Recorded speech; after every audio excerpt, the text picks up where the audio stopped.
Eu vos digo, pedi e recebereis, procurai e encontrareis, batei e vos será aberto. Pois quem pede, recebe, quem procura, encontra, e para quem bate, se abrirá. Se vós que sois maus, sabeis dar coisas boas aos vossos filhos, quanto mais o Pai do céu dará o Espírito Santo aos que o pedirem. Amados irmãos e irmãs, a palavra do Senhor é generosa no dia de hoje. O Senhor nos visita com o Evangelho, e eu tenho no meu coração que esse Evangelho, ele foi escrito para a noite de hoje. Tudo que pedirdes vos será dado. A confiança na pessoa do Senhor, a confiança nesse Deus generoso que nos visita, manifestando o seu amor, a sua bondade e a sua presença.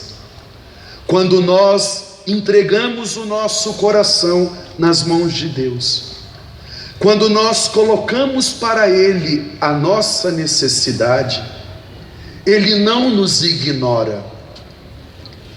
Ele não ignora a sua face. Ele não foge de nós. Mas Ele vai nos preparando para receber a graça que nós tanto estamos esperando. Essa palavra de hoje é continuação do Evangelho de ontem, onde nós ouvimos o Pai Nosso. E o Senhor nos coloca uma situação que nos leva a perseverar nos nossos pedidos. Vocês se recordam que no Pai Nosso a palavra diz assim: dai-nos o pão nosso de cada dia. E hoje o Senhor coloca a situação de um amigo necessitado. E esse amigo necessitado, ele se volta para aquele que tem o pão, não numa situação confortável, mas numa situação inoportuna, numa situação que nos levanta do nosso conforto. E esse quem vai se levantar do conforto é o amigo. Mas o amigo se levanta do conforto não porque ele tem um coração grandioso, não porque ele é generoso e ele está preocupado com a situação do amigo que bate na sua porta às 3 horas da madrugada. Não. Eu preciso do pão. E esse pão é quem vai me dar o sustento para o dia. Eu preciso do pão que está em suas mãos. E só você teria condições de me ajudar neste momento. Mas no momento em que nós nos colocamos nessa postura do pedinte, existe aqui um quebrantamento do coração. O meu coração, ele se quebra diante do outro. E ele se quebra não porque eu tenho confiança no outro, mas porque eu estou percebendo que somente Ele tem condições de me ajudar. Essa palavra, ela gera no meu coração uma segurança muito grande, porque às vezes nós ouvimos assim: se não foi feito de coração, não serve. O bem que não é feito de coração, não presta.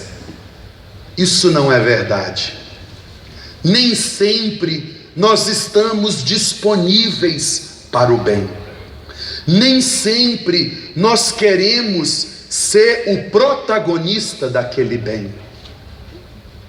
E quando eu percebo essa situação, nasce no meu coração aquele sentimento de que eu sou uma pessoa comum, uma pessoa que pode ser vulnerável, uma pessoa que pode ser frágil, uma pessoa que tem as suas limitações, mas nas suas mãos, frágil e limitado, eu coloquei o pão.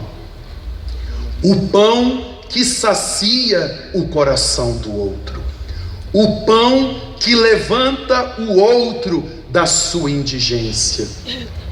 E o Senhor vem com a palavra de sabedoria e nos leva a entender que o outro se levanta não porque é generoso, não porque é bom e não porque tem a satisfação de entregar aquele pão, mas porque a presença inoportuna do sofrimento do outro me incomoda. Então eu vou me levantar e vou te entregar o pão. E sabe por que eu vou te entregar o pão? Porque você perseverou, porque você se humilhou, porque você se despojou de todo sentimento de grandiosidade, porque você se despojou de todos os seus critérios, porque você se colocou como menor. E você naquele momento não teve o respeito humano, e naquele momento você manifestou simplesmente a sua necessidade, a sua dor. O que converte o coração de Deus em favor de nós é a nossa necessidade e a nossa dor, porque Ele é generoso, Ele é bom, Ele é misericordioso, e Ele nos conhece, e Ele sabe tudo do que nós precisamos. Mas quando nós falamos da oração, nasce no nosso coração algumas interrogações. A primeira dela é o desprezo. Será que vale a pena rezar? Há tantos anos eu busco, tantas vezes eu pedi, por tantas vezes eu me humilhei, tantas vezes eu coloquei essa intenção como intenção de uma santa missa, como intenção de uma oração em família, como intenção lá naquele terço que nós rezamos perto da minha casa, como intenção do grupo de oração. Frei Oslan, há muitos anos eu venho rezando e eu não tive resposta. E essa demora nos cansa, essa demora nos leva à fadiga. A demora da resposta de Deus pode nos levar à fadiga, à tristeza, ao desespero, à depressão e até mesmo à morte. Mas eu comecei a entender que não é Deus quem demora, sou eu que não estou preparado para receber aquela graça. E na verdade, não é uma demora de Deus em relação à minha necessidade, mas são as mãos de Deus que está me preparando o melhor. A mão de Deus prepara o melhor para a minha situação, para os meus filhos, para a minha casa. Porque na verdade pode acontecer que eu ainda não tenho o entendimento do que na verdade Ele está fazendo, Na coleta, na oração que eu acabei de fazer, depois do glória, ele diz assim: o Senhor que nos dá infinitamente mais do que nós pedimos, infinitamente mais do que nós necessitamos, infinitamente mais do que nós desejamos. Quando nós estamos diante de uma demora de Deus, eu te convido a colocar o seu coração num propósito de conversão, onde você começa a perceber que não é demora, mas é o Senhor cultivando a terra do meu coração para alcançar a plenitude da graça que Ele está providenciando. Então, diante do mistério da oração, eu convido todas as pessoas que estão cansadas, fadigadas, entristecidas e até mesmo descrente, diante das súplicas que você tem feito ao Pai. Não vá embora, não desista, porque o Pai está providenciando o melhor para a sua vida. A segunda situação é o abandono, é o descaso. Existe no meu coração um desejo, existe no meu coração o entendimento de que a oração, ela me coloca numa comunhão profunda com Deus. Quando eu rezo, quando eu clamo, quando eu busco o Senhor, eu até tenho tido respostas. Quantas pessoas estão me procurando, estão dizendo as maravilhas que estão acontecendo em suas vidas, por meio dessa súplica que nós estamos fazendo aqui, desse mistério da oração que está sendo manifestada aqui na nossa comunidade.